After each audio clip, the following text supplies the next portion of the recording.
Assalomu alaykum hurmatli obunachilar. Mana bugun Go'jetda.com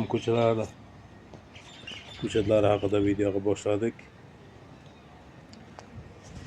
Mana ko'chatlarimiz 1 yillik ko'chatlar.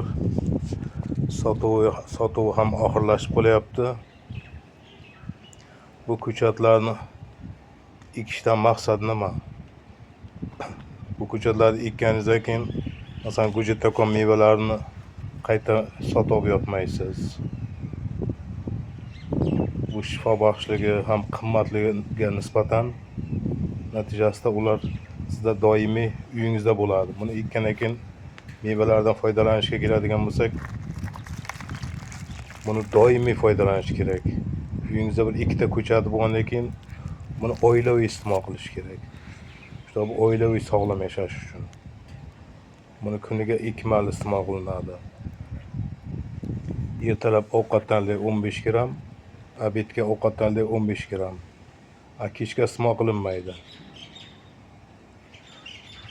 Keyin buni darag'idan uzib pishganini shunchaki yesa ham bo'laveradi. Obedgacha, ertalabdan obedgacha bo'lgan vaqtga 10 dona. Obeddan keyin kechgacha bo'lgan vaqtda 10 dona iste'mol qilsa bo'ladi. Iloji boricha undan ko'p iste'mol qilmaslik kerak. Mana yosh bolalarga beradigan bo'lsak 6-7 yoshlar, ularga 2-3 donani o'zi yetarli. Undan ko'plik qiladi. Buni ko'p yesa nima bo'lishi mumkin? Ko'p yeganda odam ichini suradi. Keyin mana ko'ngil ayniydi. Keyin davilnasi borlarga davilnasi ko'tariladi. Agar haddan tashqari ko'p iste'mol qo'yadigan bo'lsa, yurak tez urib qoladi deyilgan. Tarkibi juda kuchli-da. 21 ta mikroelementi bor. Kaliy, kalsiy, magniy, sink, selen, shundan germaniy degan elementi bor. Bu onkologik hujayralarni bloklab turadi, rivojlanishiga yo'l qo'ymaydi. Shu uchun ham aytilganki, rakni profilaktika qiladi deb. Onkologik kasallarda. Keyin 18 ta aminokislotasi bor. 18 ta aminokislota limondan 15 barobar kuchli. Asalari sutidan da kuchli deyilgan. Keyin 8 ta polisaxarid, 8 ta monosakharid, 8 ta bikarotin. Keyin vitaminlarga keladigan bo'lsak, C vitamini, A vitamini, E vitamini, B1, B2, B3, B6, B9, B12 vitaminlargacha bor. Keyin tarkibida dengiz mahsuloti uchraydigan omega 3, omega 6 kislotni jir deydimi, o'shanaqalar tarkibida bor-da. O'sha uchun buni ko'chatini ekib olib, doimiy iste'mol qilib yurgan odamda hech bir kasallik bo'lmaydi. Bor kasallik ham, masalan, sahar, davleniya, suyak yemirilishi, surunkali bo'ladigan kasallar ham bari so'rilib ketadi. Chunki ichakni yaxshi tozalaydi. Ichakni yaxshi tozalagandan keyin, immunitet yaxshi ko'targandan keyin, qon yaxshi suyultirsa, qon aylanishi yaxshi bo'lsa, modda almashinuvi yaxshi bo'lsa, ichaklarni yaxshi tozalasa, qabziyatni oldini olsa, hazmni yaxshilasa, jigarni yog'lardan, toksinlardan tozalagandan keyin kasalliklar, har qanday kasallik ham o'z-o'zidan so'riladi. Masalan, har bir kasallik kelib chiqishi ichakka bog'liq.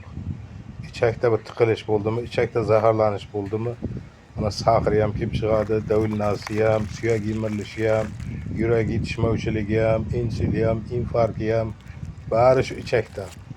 Ichagingizni yaxshi tozaladimi, immunitet yaxshi ko'tardimi, sizga hech qaysi kasal xavf sololmaydi.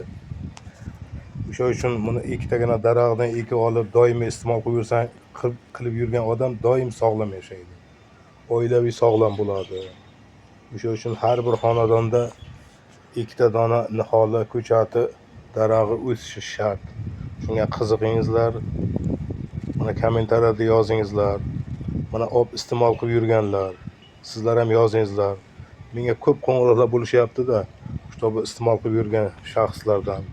O'shalardan iltimos, mana kommentariyaga ham yozingizlar. Bu boshqa odamlar ham tushunsin, qiziqsin, eshitsin, bilsin. Bu Go'jetda.com mevasi nimaligini. Bu asli Go'jetda.com deb yangi nom berdik. Buni asli nomi Yagida Goji. Yagida Goji degan deb sotishimizga taqiq qo'yilyapti. O'sha uchun nomini o'zgartirdik, majbur bo'ldik. Buni Rossiyada ham yagida go'ji deyilyapti. Rossiyaliklar ham o'sha mulk agentligidan aytilyaptiki, Rossiyada ham sotilyapti go'ji deb. Bu patent sizga qarashli emas, Rossiyaga qarashli deb. O'sha uchun nomini o'zgartirishga majbur bo'ldik. Qiziqingizlar, yaxshi bu shifobaxshligi juda bir oliy darajada. Bu ko'chatlarni ekkandan keyin 2 yilgacha qo'ng'iroqlashib, so'rab, maslahatlashib turasizlar. Ekdim, shunaqa holatga keldi, hosil berdi yoki hosil bermayapti. Buni qanday iste'mol qilish kerak? Kimlar iste'mol qilish kerak? 2 yil ichida so'rab, surishtirib, yaxshilab o'rganib mustaqil ish topib ketaverasiz. Ekishga shoshilingizlar deyishimga sabab, boshqa daraxtlarga nisbatan tez kurtak chiqaradi. Kurtak chiqarib, barik chiqargandan keyin u ekib bo'lmaydi. O'sha uchun shoshilingizlar. Fevralda 15-larigacha sotuv bo'lib turadi. Keyin asta-sekinlik bilan to'xtatiladi. O'sha uchun qiziqib zakaz qilingizlar. Dastlabkilarimiz bor, yetkazib beramiz. Viloyat tumanlargacha. Narxlari donasi 100 mingdan bo'lyapti. Mayli, sog' bo'lingizlar. Manaki hosildorliklari 1 yilda 13 marta hosil beradi. Mayli, sog' bo'lingizlar.